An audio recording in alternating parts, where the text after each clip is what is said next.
Dr. Rana, I was just curious if you could explain the time discrepancy between Adam's Y chromosome and Eve's mitochondrial DNA. Speak into the mic, too. Okay. Could you hear? Do I need to repeat it? Or? Yeah. The question was, can you explain the time discrepancy? And it's it's interesting that with mitochondrial DNA dating, you typically get consistently a much older date for mitochondrial Eve than you do with Y chromosomal Adam.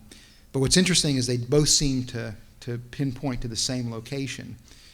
Now, some of the difference could very well be methodological in nature. For example, with mitochondrial DNA analysis, the assumption is going in that you have essentially a homogeneous sampling of mitochondrial DNA, and there's good evidence that there's actually something called heteroplasmy and even triplasmy, where you have multiple versions of mitochondrial DNA within an individual.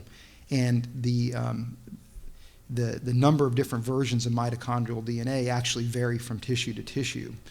So some of that discrepancy, for example, could just simply be, in a sense, an overestimate of the diversity of mitochondrial DNA because of the heteroplasmy, which may bring the dates much closer.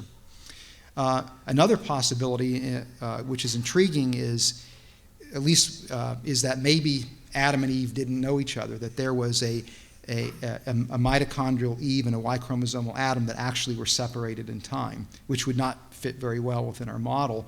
Some evolutionary biologists argue that that's actually what's going on.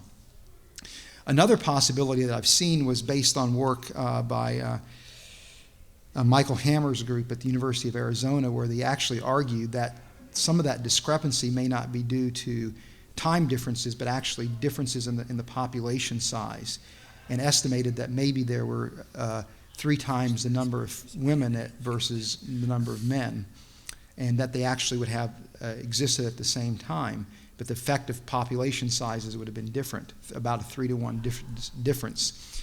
Well, what's interesting is that, in a sense, with our model, you really are not going back to the origin of humanity necessarily, but actually to an event in human history that's described, at least in Scripture, as a flood event. And so we would argue that there was a real flood event that shaped human history that was a local flood, but it would have impacted all of humanity. And according to Scripture, there was Noah and his 3 sons and then their wives. Well, Noah and his 3 sons would have 1 Y chromosomal DNA. The wives would have potentially there could have potentially been 4 different mitochondrial DNA sequences there. And so the question is, could this discrepancy be somehow reflecting a flood event? So we at least throw that out as a possible explanation for why there's that discrepancy.